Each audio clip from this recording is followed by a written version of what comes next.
back. We're back. All right, guys. Welcome back. Episode 3, segment 2. We're going to just talk a little bit, touch upon some boys in pinstripes that have been recently recognized and are finalists for some awards. We got the Cy Young Award. Very excited. Luis Severino was nominated as a finalist. Is that for AL? Just the AL? AL, I think, yeah. And then there was Kluber on that list as well. Yeah, I think so. And then we got rookie. It is Aaron Judge. And then we have MVP, right? And Aaron Judge was on. Aaron Judge and Jose Altuve are the finalists. Which obviously you know who's gonna win that. Because who went to the World Series? Like, you can't choose. Like, see, that's the thing. Is like, you have a rookie, right? You have a rookie who broke the home run record this year. And then you have a guy who's consistently great and helped lead his team to the World Series. Who do you pick? My choice, obviously, is going to be Aaron Judge because I'm biased and he's the love of my life. Not true.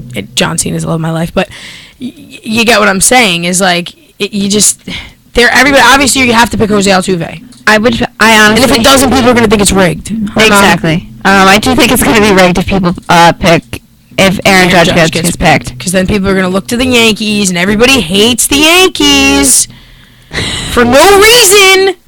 We hate the Yankees for no reason, people. Give me 5 good reasons why you should hate the Yankees. I want people to comment in my video 5 good reasons why you should hate the Yankees. There are none, but... Just I want to hear it. 5. I want to hear it. 5, because 3 is nothing. That's not. You gotta give them at least 5, and then you can see which one is which. Exactly. Yeah, I'll give you 5, and then you let me know. Because there are none. First off,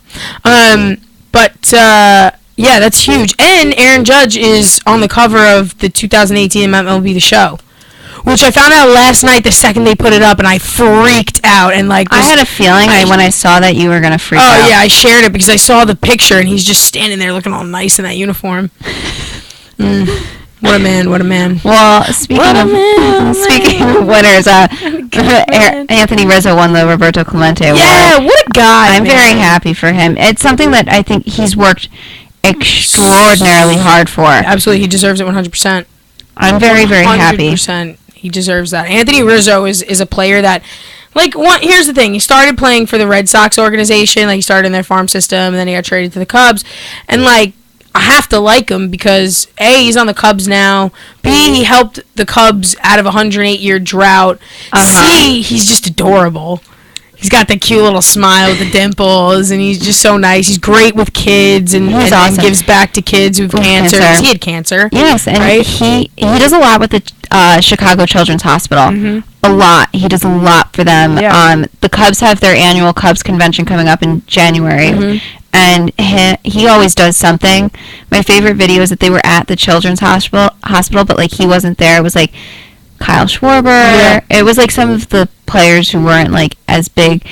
And some kid asked about Chris Bryant, and Chris wasn't there, but they called Chris just to ask the question. Where's your best friend, Chris? Where's Chris? I have to ask what scary movie is his favorite scary movie. Aww. So they called Chris on the phone, and because they were like, "We'll call Chris for you." No, it's all right. We'll call Chris for you. We'll call Chris.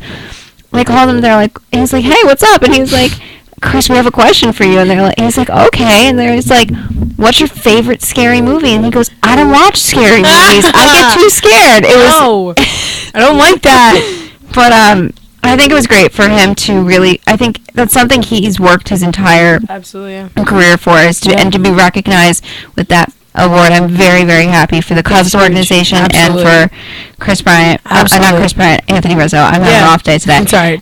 Okay. You know, it's Brizzo. They come in a package deal. You can't talk about Bryant without talking about Rizzo. You can't talk about Rizzo without talking about Bryant. I love that bromance, by the way. It's awesome. Adorable. My favorite is adorable. And David Ross is just my other favorite. Oh my God, Grandpa Ross. What a guy. A lot of people think that might be their new bench coach.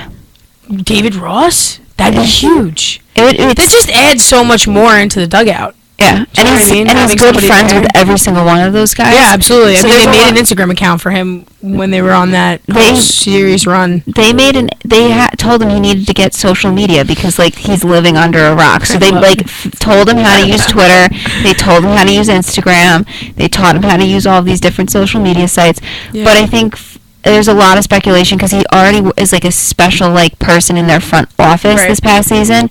So, but I honestly like him as an announcer. Like, I like that, you know, he does Sunday Night Baseball. I think he's great. I like him. I personally think I would rather listen to him than Joe Buck or Schmaltz. I would rather listen to him as well. And I think he's got young kids, so I think being a bench coach, I think would be really difficult for him to be a bench coach. And then, you know, for that. But speaking of MVP, the NL MVP is Paul.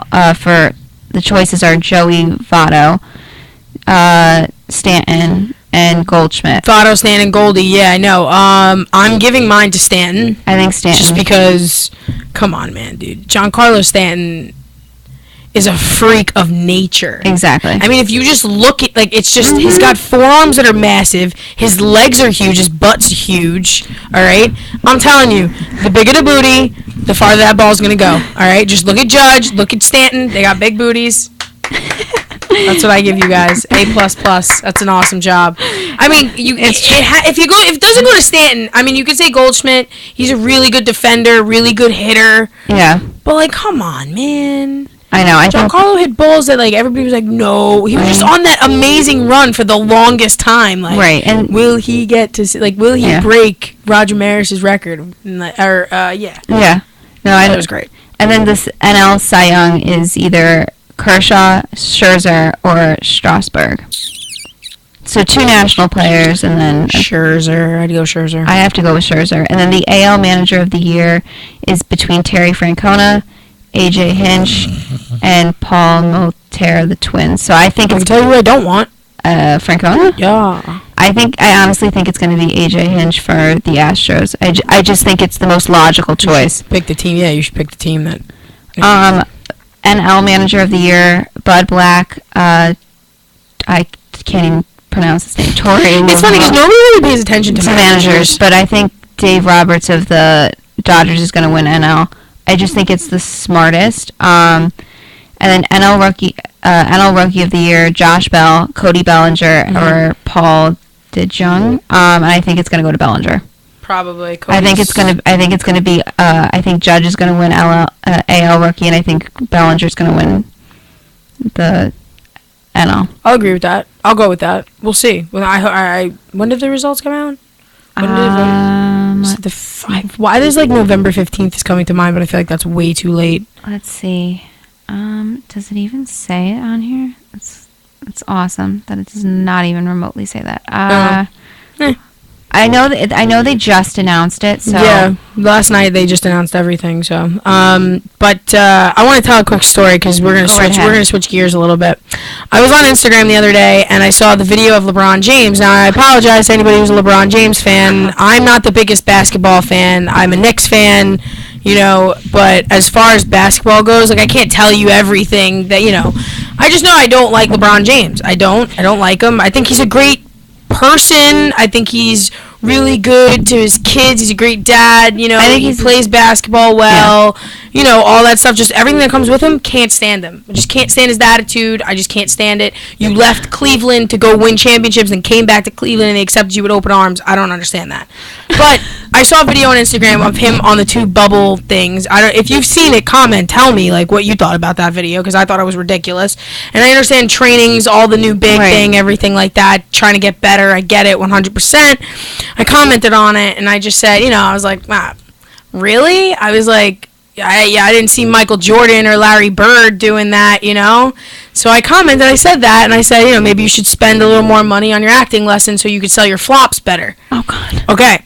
So. Did he respond? Oh, no. Instead, I got his little LeBron lover bodyguards that were, commenting and saying all this stuff to me. And listen, I don't know anything. I'm not, the most knowledgeable in basketball. Okay, I'm not. I'm not. But I'm almost sure that Larry Bird is considered one of the best of all time. I'm almost positive anyway. I mean, that's what I've seen in 30 for 30s. That's what I've seen in articles. That's what I've heard from people that know basketball. I know nothing. I don't know a lot about basketball, but like I've heard that name multiple times. You could say the Larry Bird jersey number 33 is something that's big. So I got this guy that went back at me and said, you probably shouldn't publicly talk about sports if you're that stupid.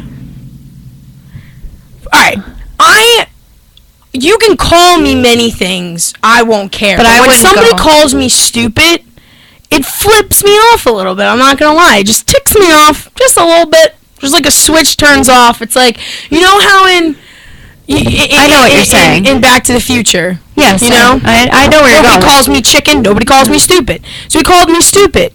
And I was like, and then somebody said about Larry Bird's athleticism, and I didn't even bother with that guy because I was just like, let's not even talk about Larry Bird's athleticism, which he had unbelievable athleticism.